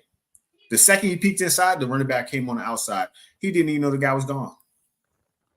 Yes, and that's his. That's just showing his youth, and not really knowing the NFL game to the way he's supposed to. But also, that's something you're supposed to learn in college. That's something you learn in high school. That's something you learn gap control from day one, right? You learn gap control. You learn setting the edge. These guys just don't like. They just don't have it yet, and You I'm learn not that in sure middle they ever school. will. Yeah, I'm not. They don't have it right now, and I'm not sure they ever will. It's going to be a situation with O and O that we're going to. I hate to say we're going to, but it seems at this point that we're going to go through a setback, a hard, strong setback at outside linebacker because we put high picks We put high pick faith in Owe and Ojabo, and they're just not turning out to be who they were supposed to be with those I don't picks, right? I don't think that's going to be the case. I think what we're going to do is we're going to play the guys who are better. And that's what we're going to do, which means that Ojabo and Owe will come off the bench when needed. And at that point, they will understand I have to do my gap integrity responsibility or I'll be back on the bench. And guess what? Moon They're not going and to the bench. huh? I don't think they're going to the bench. It's only because of the guy we just talked about with John Harbaugh. He's too stubborn, right? He's too proud. He's And he's too Ojabo came from his brother's team. he's too stubborn and he's too proud. But guess what? You forgot one thing about Harbaugh. He'll kill his mama for self-preservation. So you think This is Owe and true. Ojabo aren't Oh sacrificing my lord! to I don't know how I forgot that one. The keep his king of job? self-preservation. Oh, and Oh, O will be gone. They will be traded somewhere. He'll trade the the both of them for king of 6 round picks self-preservation. before he loses his job. The king Yeah, of self-preservation. they'll be fine, Yolanda. But the problem is they're not sound technically. They're good athletically, and they're still in that mold of my athleticism will allow me to get away with stuff. But you have more athletic people at the NFL than you were in college. So as a college athlete, both their athleticism was in the 90s. But in the NFL, they're back down to mid 80s. And, in that mid 80s range. And you have running backs that are, I mean, look at Justice Hill. If they had a Justice Hill running against them, he would bounce that thing so far outside while they're peeking inside. It'd be 25 yards later before they even had a chance for the safety to catch him. So wait, it's hold not. on. I will say this. Owe does a pretty good job at setting the edge. He does, right? but he makes small technical mistakes that he thinks his athleticism can fix. If they decided to be sound technique wise, the two of them are so athletic you would not be able to stop them because Ojabo is not a slow linebacker by any means necessary. No, not but at all. He's still not used to seeing running backs that are running 4.3, 4.4. He's used to being in college, and the running back is running the same speed he is. So the fact that he's 3 yards off the line and he's running sideways, him and the running back are going to meet at that 3-yard line, and he's just going to mop him up out of bounds, and that's going to be it. But when you're looking at a Justice Hill, who still isn't one of the top athletic running backs in the league, he is faster than hell. He's going to get up to speed, make that burst in that cut, and Ojabo's not going to catch him unless he sets his line to catch him 7 yards up the field. It's just something he still has to understand. So hold on, let me get to this first. Lamar Jackson owns Ohio, both the Browns and the Bengals. We all owe him tax. That's what Kenny said. And at this point, yes, that is true. But Yolanda here says, at least for Owe, I think his football instincts need to improve, and I'm hopeful it will happen. So here's the thing. I'm not sure it's his instincts as much as it is, like we were saying, technique, right? Like my co-host just brought up, if they improve on their technique and the technical parts of the game, then they can be very, very good because they have the God-given ability, athleticism, right? Like Owe, perfect example for Owe. The trouble he's had is that he doesn't have pass rushing technique.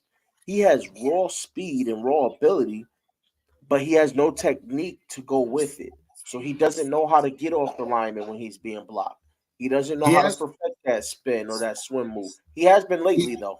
He has started this year, but see, when you say technique, as a defense, your defensive tackle, in a 4-3, your defensive tackles, your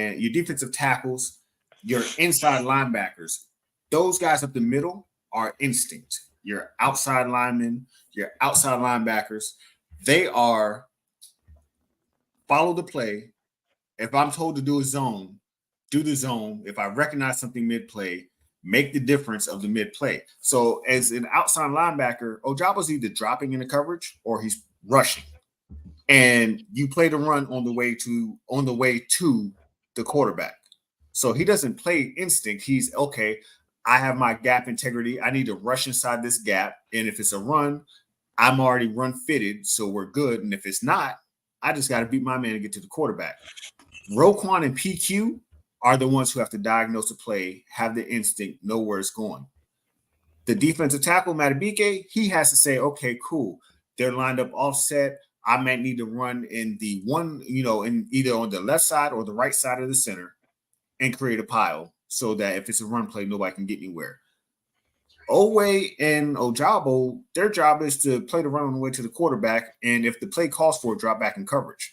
They don't have to have instinct. They just have to do what they're supposed to do. They're supposed to do their job on every play.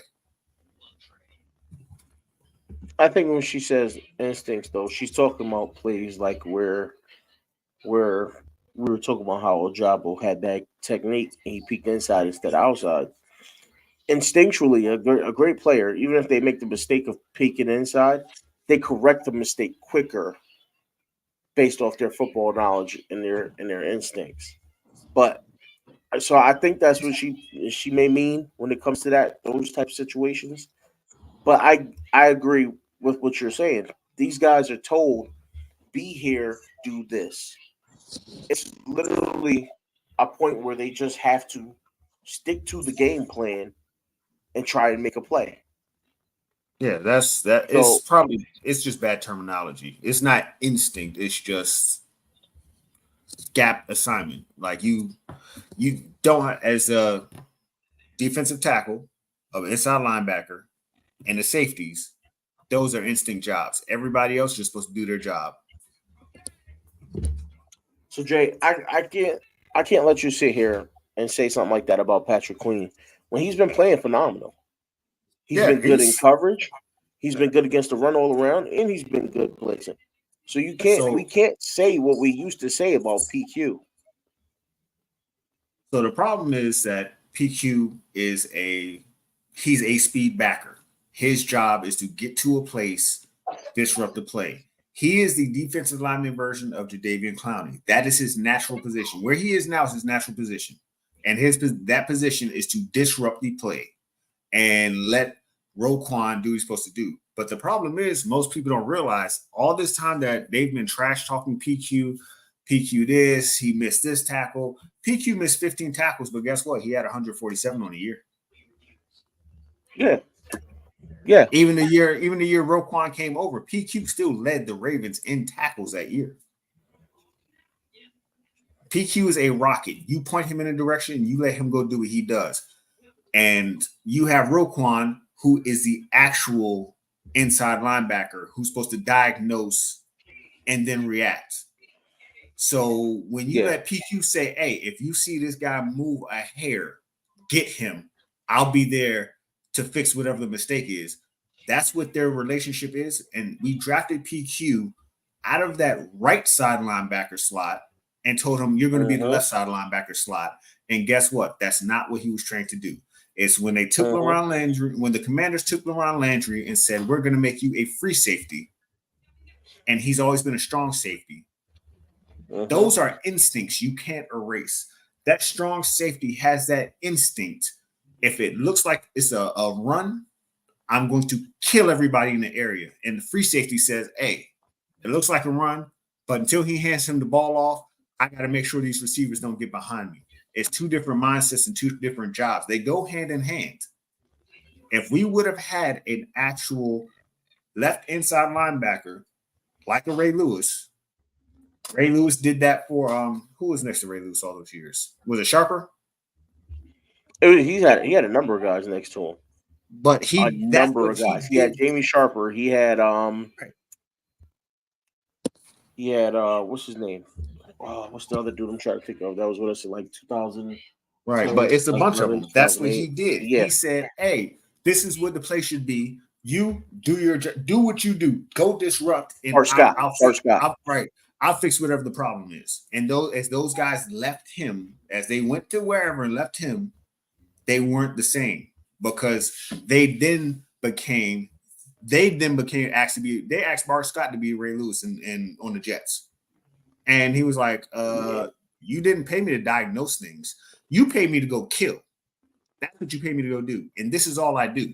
So now you want me to sit back and say, okay. And by the time he's figured it out, the ball's going this way, and there's nothing he can do.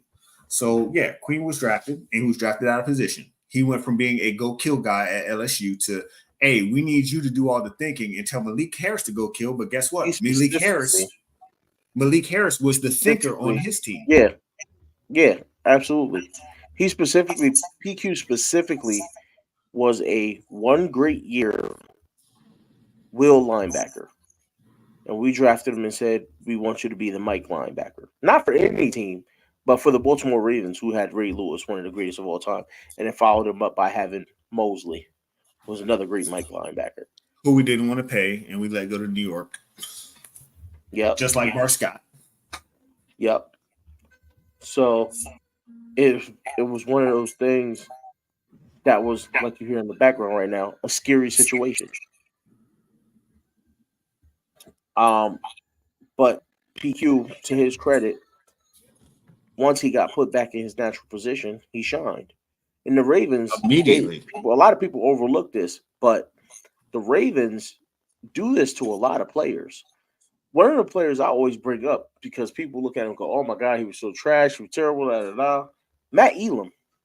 Matt Elam was drafted to replace Ed Reed when Matt Elam was a box safety.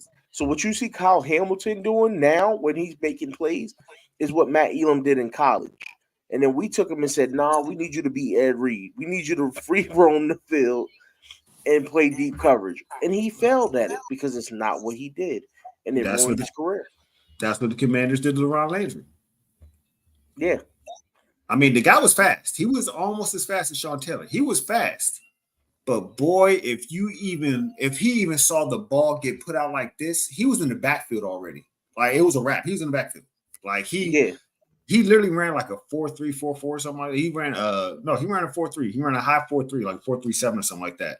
And he was like muscularly, he was huge. He didn't have the wiggle because he would do pull-ups with like the 50-pound weights on his weight. Yeah, because that's what he needed to do. He needed to come in there, hit the tight end and knock him into the backfield so that he could get to the running back. That's what he did. And they were like, you're fast, so we want you to play free safety. And he was like, you sure about this? What? Are you sure about this? Why would I do that? Why would I play free safety? What did I do to deserve this? He was a Pro Bowler as a strong safety. Why would you switch him to free? Draft a free safety. That's because that's what these teams do, right? They think they've come up with the next great idea, and they end up ruining somebody's career for it. And that's what I've been significant for this. I've been saying that about a lot of players that you want to call bust. You want to call Akili Smith a bust, right? You had Akili Smith. He was a QB, but you had Akili Smith. You had a second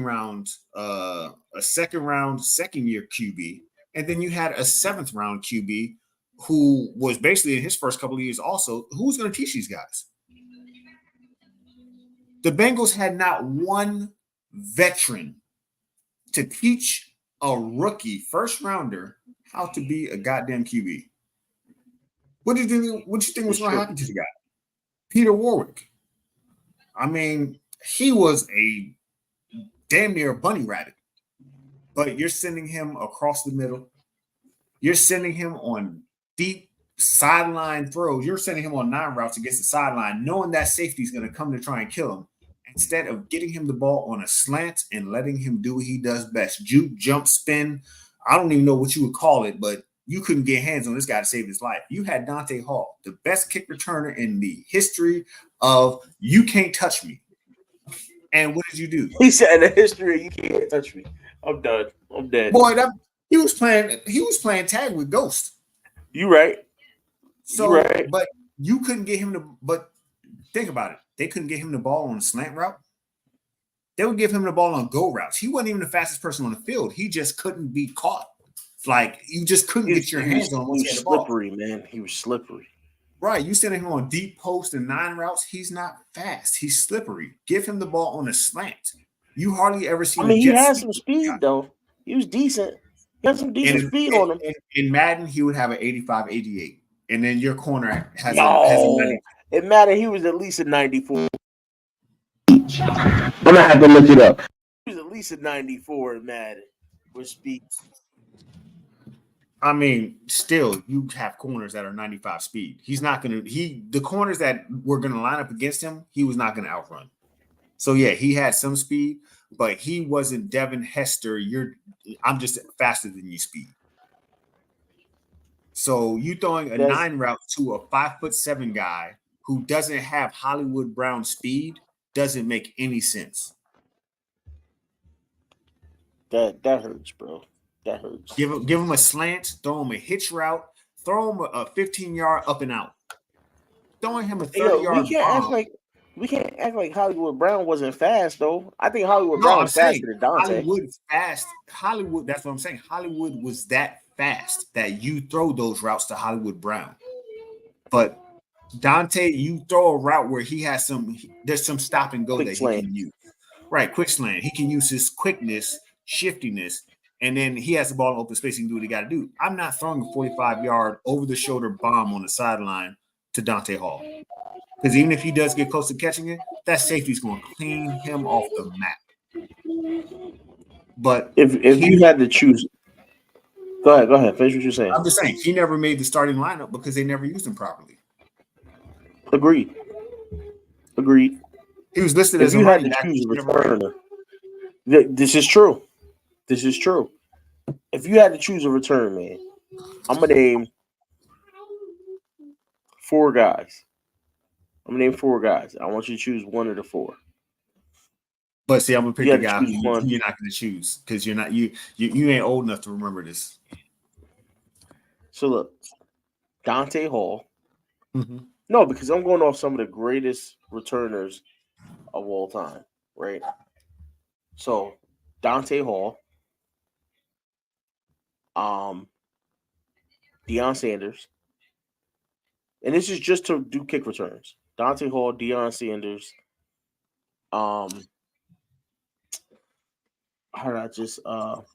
Devin Hester, or Jacoby Jones. What era? It doesn't matter what era. What year are we in that I'm picking this kick returner? That makes a huge difference. Either way, you get that person in their prime. No matter what year you're in, you get that person in their prime. That still makes a difference. You're talking about 4 different types. Okay, so we're talking here and now. Here and now, you can choose one of those guys in their prime. Who are you taking?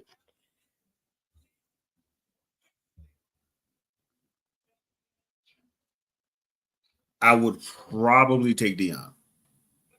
And the reason being, consider the era that he was from where they could just take your head off to take your head off. Mm-hmm. He has a lot more leeway now to get done what he needs to do. This is true. Now, if I could pick out it, he's one of the best players we've ever seen too. If I could pick out any kick returner, you would not guess who I would pick. I don't know because you might even say Joshua Cribbs, but nope. I would say Brian Mitchell. Okay, Brian Mitchell. Yeah, I watched him for years, and it's a guarantee. If he comes out of the end zone, you have a 75% chance of being at the 30-yard line or farther. I can respect that. He wasn't fast, but he was very consistent. He was shifty. He wasn't even that shifty. He was consistent. He had shiftiness too. He was small too, though. Small and stocky. He was more of a power back than anything, but he knew what line to take, and he got the most that he could get on every single play instead of being like, oh, let me stop and go back and do this. Like, if that line was the 23, he was going to get to the 23. Like, I mean, he wasn't like fast. He wasn't anything super great. He was not really, of course, because Hendo's going to like. I like Jacoby Jones too, does but not agree. There's times where Jacoby Jones took the thing out and then he ended up at the 12. This is true, but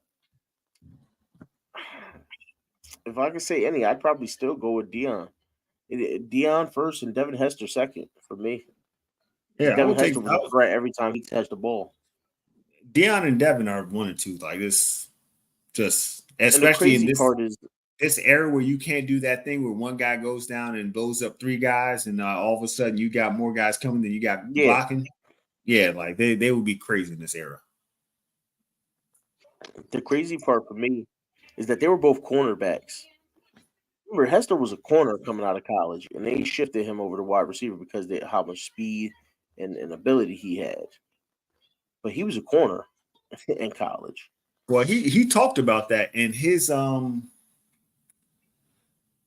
kick return. Who is it? The special teams coach. Like he didn't get along with the special teams coach at all. And the special teams coach actually got them to put him at corner. He was like, I didn't cover anybody. That's never been my thing. Covering has never been my thing. Like he was always on most of the teams, he was a speed guy. For some reason, that special teams coach, they did not get along at all. He said, even when I made the NFL, I still hated that guy. Like that. Hendo just said Hester was a bust at other positions. But I do want to know. You said Hester's your fifth. Who are your top 5 then? Is he fifth? Who's your top 4? Who do you have before him? Because that's interesting. Because another guy that was like underrated was Joshua Cribbs. I felt Joshua Cribbs was severely underrated as a return man, and he was a lot better than people think. But I'm interested in seeing Hendo's top 5. I never had anything bad to say about Josh Cribbs, but I just feel like I don't know. He was more that Brian Mitchell. Like he was like Brian Mitchell with more speed. He was consistent. He took what he could get, but then there'd be some times where he'd be just running across the field running all the way across the field in reverse mode just to get 2 more yards. And he'd be like, bruh, you could have just stuck your head in somebody's chest for that 2 yards. Yeah, I like even as a wide receiver, Cribbs was a threat. And anybody that didn't go to the pew. Yeah. Look, I thought he was talking about church for a second. Yeah, we know what he's talking about. He's not a big fan of that college down there. I'm not gonna say the name because I don't want to piss him off. But we all know where Hester went. I mean, don't they always be FSU? I'm not commenting on that. Are you ducking that rep? Hendo, you gonna let him say that? You gonna let him say that? I mean, there's a U, there's FSPU. I mean, you know. That's messed up. And let's go San Fran. Whooping all over the Cardinals. I mean, both y'all got U's in your name, so I don't understand. You say Pew like you can't be FSPU. Like I don't even know why you like the Florida team.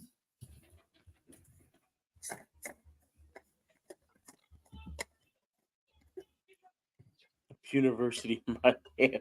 That's what I'm saying. Pew University of Miami, Florida State Pew University. I mean, it goes both ways.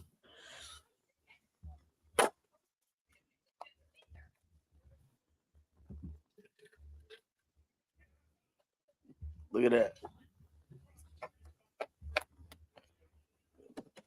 He's taking shots today. He ready. Hendo is ready. Hey, what time is that game tonight, sir? He ducking that wreck. You know how Hendo be doing. He coming in here talking trash, trying to keep us going, so he ain't got to go. Oh, he's still going. What time is it? He got a long. It's 6 o'clock. He's trying to get that 2-hour stream about you. Oh no, we had 1:43. I was getting ready to end it soon anyway. I mean, you might as well go to 2 anyways. You did. Speaking of that, you can be a legend with a 2-hour stream. Yes, you are going, sir. We're waiting for a stream. You already left us hanging the other night, so you gotta make up for that. Yeah, he smoothed in. Forget about us, didn't he? He did. He left us hanging, 100%. So I'm gonna go back on subject here because we've had another great football conversation. We know we start going and we just keep going. Final thoughts. Ravens versus Browns. We completely forgot that this was what it was about in the first place. Ravens versus Browns. Ravens, as you see in the title, Ravens trounced the Browns 28-3. What are your final thoughts on this game? And are you worried about the Ravens going forward? I'm worried about our play calling on offense. I am worried though of one positive that can be a negative just because it's us. The play calling, Lamar needs to stop being even put in position to run so much. Yeah, if you say, "Hey, Lamar, we need you to run," he's just going to say, "Okay," because Lamar, if he thinks it'll work, he'll do it just to win. So you need to protect your quarterback by just calling correct plays. Stop putting him in positions where he has to save you. Like it doesn't make any sense. Our O line, that's something we can't do nothing about the O line. I can't even worry about the O line because they're not going to do anything to help it. They're not going to trade for a better O lineman. They're not going to try and look to pick up a better O lineman. They're not going to teach the O lineman what the hell they need to do to protect because they're making so many technical mistakes, bad sets in their kicks when they're supposed to be kicking back to get enough depth to stop the outside linebacker from crashing in. That it's useless. There's nothing we can do about that. We knew it last year. They didn't work on it. It's like we're only allowed to work No, on one weakness each year. But my biggest worry is Marlowe is going to come back and people are going to regress because they don't feel the pressure of we got to hold it down till Marlowe gets back. And I feel like our defense has been holding it down till Marlowe gets back. And then when Marlowe gets back, our corners are going to start bullshitting. Instead of so playing and letting everybody see how great you are, they're going to regress and be like, okay, well, I ain't even got to start no more. So all of a sudden, Darby's going to be playing like a third string. Stevens is going to be playing like an eighth string. And Yasin is going to be playing like he's third string. So we're going to have one good corner and three third stringers again. And hell, I don't even know if Pepe exists anymore. I don't know either. I think he's on IR. Is he or is he? I don't know what's going on with Pepe. I know I saw that JAD got hurt in the game today, and I didn't even know he was playing. So I'm assuming that was a special teams play where he got hurt, but he got hurt and was out for the rest of the game. So that's my concern with the Ravens going forward, right? Injuries. And as far as you made a statement of they can't fix the old line. The old line, the first I didn't step say to they trying to can't. fix it, I find a didn't say they can't solution. because I have the solution. Harps just ain't going to use it. This is true. The first step to me is put Ben Cleveland in there, see what he's got. I And the take second, what Zeitler, is your take solution? Zeitler, What is take Zeitler out. You have Linderbaum. He's an undersized center. Yes, he's good at pass blocking, but he's still an undersized center. You have DJ Reader to go against, and he's hurt right now. But you still have what's his name from the Steelers that crushes us every single time. Hayward. You Hayward? still have Hayward. I thought Hayward was out for the season. Yeah, he's out. That's what I'm saying. If he wasn't out, you need to go ahead and just put Cleveland and Falele next to Linderbaum, let them do their job, and shore up the middle of that line because you got guys running through Zeitler right now, and they're even running through Simpson right now. But hey, you got Ben Cleveland in the doghouse for God knows what. He found it's like he came to camp healthy, and now your boy. Now your boy Harps is mad. Oh, you came to camp healthy, huh? You thought you was gonna show me up. And now he's on the bench. He didn't even get a chance to try for the left guard position. Zeitler is getting Yeah. his ass mollywop left, right, front, center. Zeitler is getting beat worse than Simpson is. Put your two huge 6'6" people in there. Bro, I was at the practice. Ben Cleveland was standing next to Fa Lele and I couldn't see him. Put him on the right guard. And even that tackle, the guy couldn't move him. The guy had to lean down and get around him. And that's how he got the sack. But the guy tried to bum rush Falele, and Falele was like, what is this guy doing? Does he not understand how physics works? You have Ben Cleveland. He's 6'6", 360 something.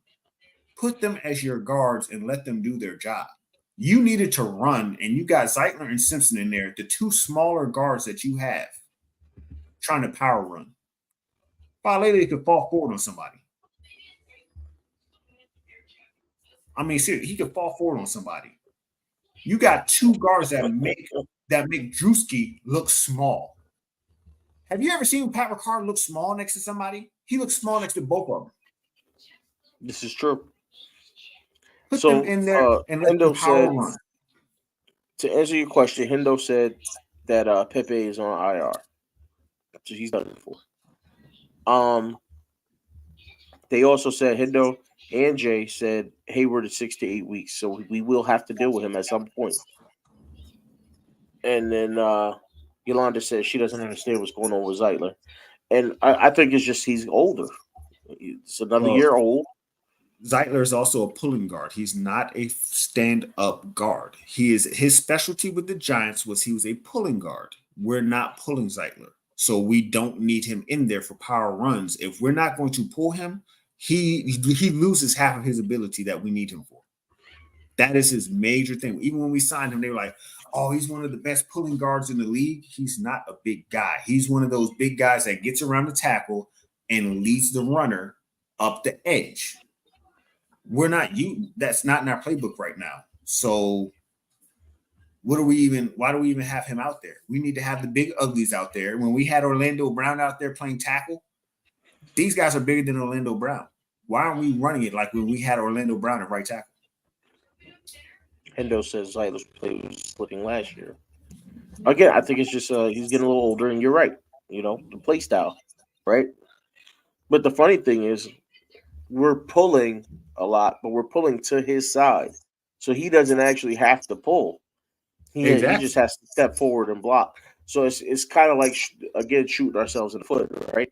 Or He needs as a coach head of like to say, he head or needs that bob. head right. He needs that head of steam so that he can knock the linebacker off the line. He's not going to the defensive tackle is going to run through him like Linderbaum. You got two not so big guys in the same area. We just need him to that line to hold up. As far as Falele playing guard, they tried it and it didn't look good. They also tried Ben Cleveland at guard last year, and guess what? We were averaging 6 yards a carry. So Yes, put that's why so I if you don't got understand why he's not playing. put Cleveland where Zeitler is, and then put Falele on the left side. I mean, he doesn't Well, you have to can put move you can much. put Zeitler on the left side since we're pulling that way all the time anyway. Why not move Zeitler over there so he can pull? But Even when he was pulling last year, it wasn't that effective. I mean, Drewski, Gus Edwards is a better lead blocker than Drewski, but Drewski was doing a more effective job of knocking people off the ball or knocking people out of the hole than Zeitler was doing. he's a lot bigger than a lot of guys. But This that's the is true. thing. If your guard is smaller than your damn fullback, you have a problem.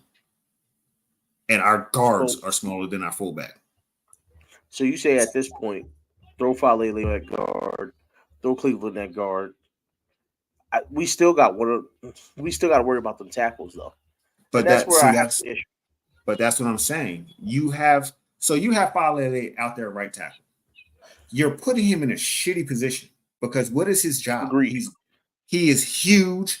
It is a mountain of a man you have to go around. So even if he's pushing the guy around and he's not fast enough to really get his hand on the guy and push him over, but he's fast enough that you got to go around his big ass. Zeitler's right where the Agreed. QB is. If Zeitler's right where Lamar is, where's Lamar going to step up? Even if Falele did his job entirely and got him around Jackson, the defensive end is just going to retrace his steps and get back to Jackson because Jackson can't step up. He has to step out of the pocket. So no matter who you put at the tackle positions, if Lamar has to step up into the side, up to the left or up to the right, those tackles are in a losing position no matter what because your guards can't hold up well enough as it is to give him a pocket to step up in. You try to move Falele and Ben Cleveland at the same goddamn time and tell me that pocket's going to collapse. If that happens, You're right. get both their big asses out of there and get somebody who can stand up. So my question becomes: do you take a chance at trying Salah at his natural position of right tackle just to see if it works? He's bound If to you be a better right tackle than he will be a left guard. if you have those big guys in the middle, and all the tackle has to do is run him around the backside, a lot of people could play right or left tackle for us. Right now, nobody can play tackle for us because our guards are getting blown back to the ball. So even if you run him around like you're trained to do as a right tackle, now I've played enough tackle in this lifetime to push somebody around, and then I turn around and the goddamn QB is running right where the goddamn pass rush just was. So this guy spins and then tackles the QB, and I'm like, bro, why didn't you step up in the pocket like I keep telling you to do? That's where you're putting these tackles. There's nowhere to step into the pocket. So unless they can stonewall the defender, which as a tackle you don't want to do, because if you stone and you stomp your foot in the ground, when that guy spins off of you, you can't do nothing. It's over for you. It's just a wrap. I put my foot in the ground and this guy spins left or he spins right, and I don't know what a QB is. I'm gonna have to hold and get a penalty, or I just gotta let him go and hope the QB sees him coming. And that's what you're making our right tackles. Our right tackles will have to make our tackles either have to make the first move and stonewall him, and if they miss, you know what comes next, or they try to push him around, and the guards are right there anyways, getting pushed back, and he just retraces his steps and gets the sack anyways. As a tackle, there's nothing you can do. So for me, the problem is we just don't have the number of talented tackles we need either, though. Guards save Morgan tackles. Moses is not that good. He's not that good, but guards save tackles. And I mean, that's just No, how it is. I agree with what you're saying. I agree with what you're saying, 100%. Did But Mac these Jones guys, try to run you over as a a tackle, I don't know. I'm not paying the game Mac any Jones mind tried really. to I see they're Mac getting Jones whooped. just tried to run over a linebacker, and literally he hit the linebacker and just dropped in place. That was pathetic. Well, there you go. I wish they would show a He, replay because he is that it's bad of a quarterback, though. We it all took know everything that. out of like he literally hit the guy and just fell. Like it looked like Looney Tunes when Coyote hits the wall and then he just slides down. They need to be starting. The Patriots need to be starting Cunningham at quarterback. I'm just gonna say that over again. But it is what it is. But our tackles are slow, with the exception of Salah, who has quick feet. Our tackles are slow. So until we get Ronnie Stanley back on the left side, and then we have a right tackle that can actually move his feet. That's why I said, do we try Salah? Like, do we go with a complete line swap to see what happens? Put the Yeah, two that's big what I'm guys saying. in that guard. Try Salah at right tackle just to see if he can get the movement with his feet and Right. I step mean, in place. I agree with you. I'm just saying right now, putting Salah in is just setting him up for destruction because like what's he gonna he's either have to stonewall the end, or he's gonna try and run them around, and then they're just gonna retrace their steps and climb the pocket with Lamar because the guards are being pushed back into his face. You need to swap those guards and then see what Yeah, that's what I was happens. saying. Yeah, that's what I was saying. Like, we should just go with a complete line swap. Swap the two, put the two big guys in that guard, and then put Salah at tackle with his quickness, and let's see what happens there. That's what I was agreeing with you. Um, that's what needs to be done because right now this old line is looking like a ticking time bomb. Right? Yeah, It's unfortunately, looking like it's going to fall apart. when it blows up, they're gonna take Lamar with it. Yes, and somehow you suckered me into a 2 hour stream. So, co-host, sir, you want to tell the people where they can find you? And A6 Ghost on YouTube, A6 Ghost underscore on Twitter, and what do they call that thing? Instagram. And you know what? Instagram, IG. I I learned how to upload reels on Instagram yesterday. Boy, I tell you what. Numbers is flying through the roof now, ain't they? Well, I tell you. I have no clue. But now I'm gonna start uploading my shorts to Instagram and see if I get popular real quick. You about to. You're about to. You're not gonna see if. You're gonna watch how fast you get more popular. You're gonna watch it grow. I believe in that. Miss Yolanda says, great 2 hour stream. Thank you, Yolanda. We appreciate you for hanging out with us for this 2 hour Up stream. next, Hendo. And Yes, Hendo is next, up next. Correct. 100% correct. At the Rogue Pod. Go check it out. He is up next. The man's going to provide us with some great content and some more Right. good The number one football to motivator is watch. coming up next. Yes, absolutely. So, me, as y'all know, y'all can find me, Living Big with Big Reg, here on YouTube, TikTok, and Twitter. I haven't posted on TikTok in a while, but I'm going to get back to that too. And Etsy. And I was about to say it, and you get merch, Etsy.com/living big with Big Reg, as well as www.86ghost.com. Go get your merch. We're selling the hot fire. Go get it. Go pick it up. We got it for you. We love y'all. We thank y'all for spending this 2 hours with us. Y'all have a good evening. Watch some more football and stay blessed. Peace.